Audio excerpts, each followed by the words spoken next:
COX-2 inhibitors, would that be things like Celebrex? Right. Okay, that's all I have. Dr. Weiss, my name is Mark Freeman. We, I think, had an opportunity to meet about a year ago on a similar consulting basis. You said you do this comprises about 5% of your practice? Probably so. All right. And so, my client is here with me. Do you recognize Mr. Crawford at all? No, I wouldn't. What about the Mitchells, who are defendants in this case? Do you know them personally? Never really heard of them, no. All right.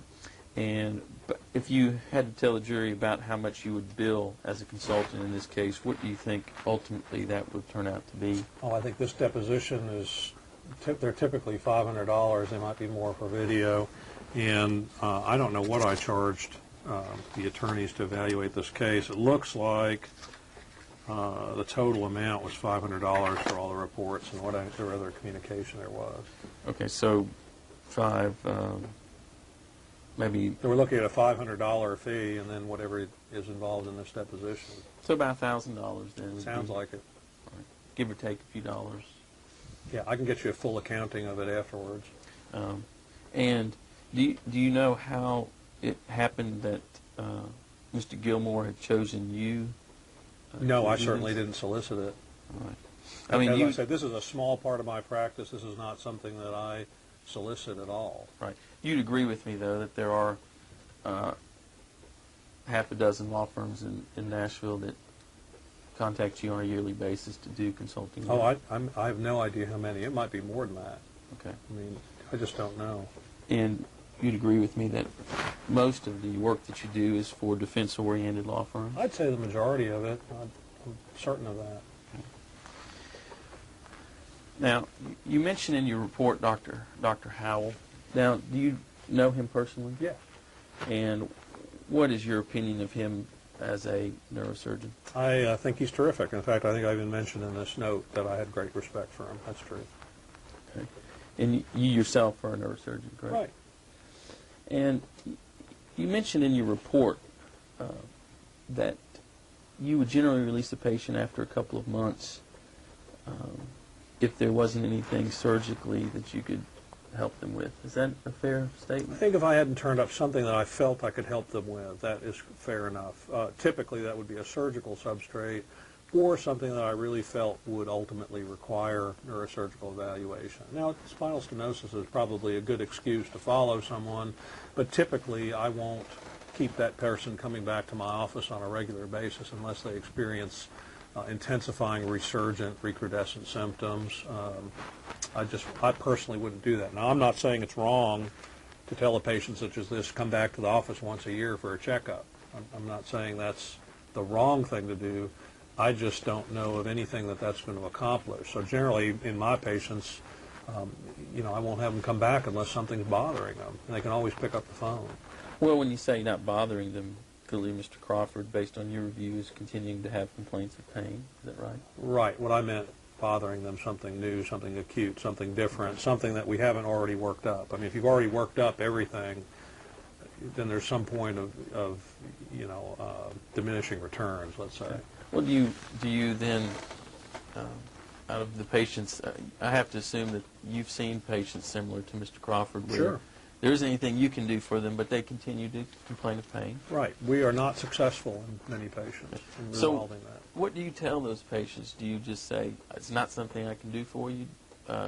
I'm sorry? Well, there's a variety of things that we tell patients such as these. Many of us have different ways of dealing with that or discussing that.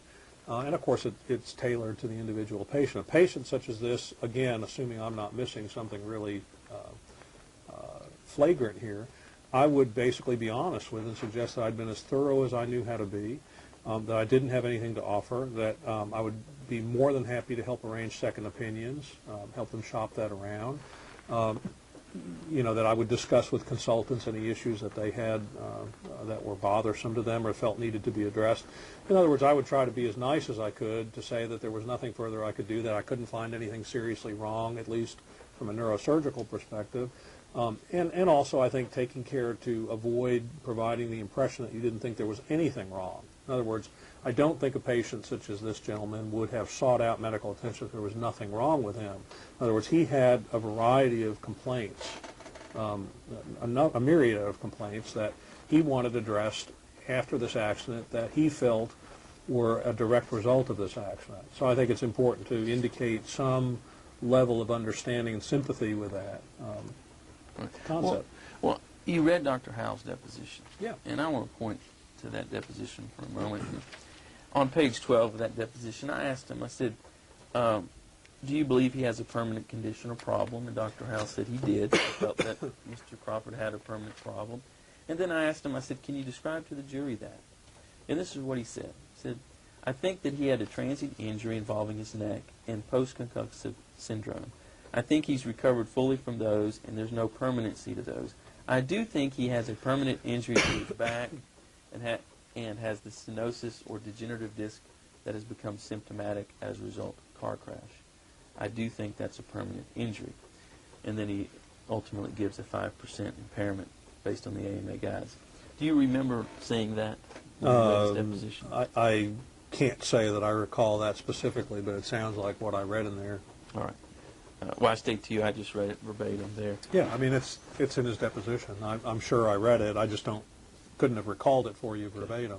Now, you don't dispute the fact that a person like Mr. Crawford can get hit from the rear. Well, I think he did. Right. Or in some concatenation of events, he was involved in a motor vehicle accident in 2002. And that as a result of that, he becomes or has problems, Right. becomes symptomatic with Right. back pain. Is that something that can happen? I see it all the time. Patients in car wrecks with back pain that doesn't seem to resolve. And the fact that Dr. Howell says that this will be permanent and that he gives a 5%, you'd agree with me that there's absolutely nothing questionable about Dr. Howell's opinion in that regard. Well, his opinion was so stated. I don't think anyone's called it into question. Right, I'm just making sure of that. I mean, he made the opinion. He gave you his deposition. Right. And he was clear about it. I mean, what I'm saying is Well, he's that no less clear than I was. In other words, Right. I started this discussion out at the beginning by suggesting to you how I approach issues of impairment after accidents like this. And I have no problem assigning impairment if I can find something that I can point to that I think happened from the accident. I don't think Dr. Howell is suggesting that spinal stenosis or disc bulging occurred from the accident. He's saying that in some way, shape, or form, they have been aroused or are now causing symptoms that were not occurring beforehand. But I don't think anybody's going to say spinal stenosis or disc bulging is from a car accident. My problem with that concept is that people have subjective symptoms and objective findings after any particular event or any injury or any disease process is incited. Unless I can find something I can point my finger to, I'm uncomfortable assigning impairment. Other than that, I don't have any difference in opinion with what Dr. Howell said to you. In other words, I don't have any problem with all the treatment that he's done. Every single visit is certainly fine with me. I can't criticize a single thing that he's done. I mean, I wouldn't and I couldn't because it's all exemplary. But the difference is that I don't think disc bulging and spinal stenosis is something you get from a car accident. And I'm not sure that I'm going to suggest that somebody has an intractable, permanent disability or impairment as a result of findings that I can see on the man walking in the street. Now, I'm not going to dispute that someone has those symptoms. I mean, that's the beauty of pain in a setting like this. I cannot and will not dispute that any patient has the symptoms that they so state that they have. I mean, he has them if he says he has them. Right. So I accept that. And you've seen that in patients where they become symptomatic after a car accident. Sure. Now, I think there was some confusion in your testimony, and I want to make sure we clear that up. I want you to acknowledge that his accident, based on the representations that we're making you today, is that it happened in October of 2002. I think you were saying 4 years ago. There's a typo. 5 years ago. Okay. I'm sorry. That's That's okay. my mistake. It should be October 2002. So let's talk about the period of time when he was unable to work, at least by Dr. Howell's estimation. Are you aware that Dr. Howell said that it was fine in his opinion that Mr. Crawford was off work for 6 months, considering his analysis of what Mr. Crawford had been through and his seeing him and examining him. You acknowledge that that was Dr. Howell's opinion?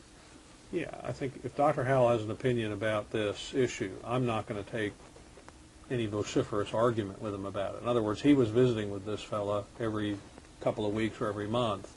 I'm in no position to say what he was like on each one of those visits, and it's now years later. But you said earlier you challenged the fact that someone would be, someone like Mr. Crawford would need to be off work a substantial amount of time that far away from the accident. I just want to make clear I that think 6 months out from work after something like this is a long time. I mean, it would be definitely at the extended edge of the bell-shaped Gaussian curve in patients that I've taken care of. Now, have I ever taken care of someone who's been out of work for 6 months after something like this? Absolutely. Okay. Longer. right. But it's a long time. But you understand that it was 6 months right after the accident. There wasn't a... Yeah, my understanding was 6 months. I just was confused about when the accident had occurred. Okay. And so, and you... I don't have any problem with them taking 6 months off. It just seems like a long time based on the structural findings on his imaging studies, his neurodiagnostics, the clinical nature of these complaints, and so on. Okay. It's a long time to be out. But is it unheard of? No. I mean, it happens. Okay. And you didn't read Mr. Crawford's deposition, did you? I don't think that was included in here. I don't recall. And you'd agree with me that not everything that's discussed between a patient and a doctor in a setting like you have or Dr. Howell has is put in the medical records. No, of course not. We memorialize, as he said, things to help us remember and to document, but no, I'm sure there are other issues. Okay. And so, and again, you have no issue with the fact that Dr. Howell thinks that 6 months being off work is reasonable? If that's what he thinks, that's fine. I'm not, as I said, going to vigorously oppose that. I'm just telling you I think it's at the long end of the curve, but there are people that are longer and shorter. I think any number of events can go into this. There can be motivational factors, emotional, financial factors. Then there are, of course, all of the subjective symptoms that are involved, and any structural abnormalities that may or may not be found. So you have to put all of that mixed together, and ultimately everyone's different. Right. And let's talk about, again, just so that the jury understands what you take issue with and what you don't. All of the treatment, physical therapy, testing that was done, office visits, you don't question the reasonableness or necessity of any of that, do you? No, I think it's fine. Okay. Now, I think you did take issue with, or maybe you didn't, but future visits with Dr. Howell, do you take issue with that if Dr. Howell says that's needed? I don't think it's something that's critical, but, if he has spinal stenosis and Dr. Howell feels that this is something, in his opinion, could progress, and he wants to relate it to the car accident,